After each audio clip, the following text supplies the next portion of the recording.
এটা মানুহে 10 বিঘা 50 বিঘালৈকে মাটি দখল কৰি থৈছিলে তহঁতি এতিয়া দখল কৰ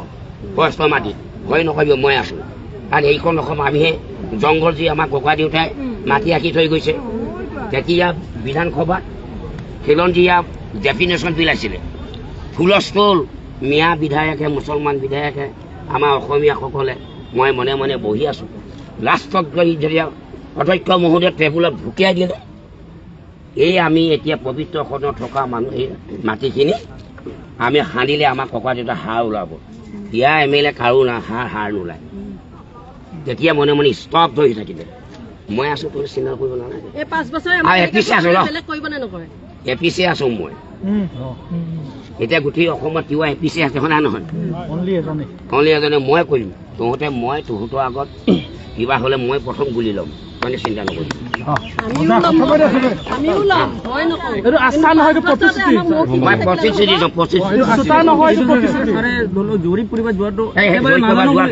একেবাৰে নাজানো বুলি কিয় ক'লে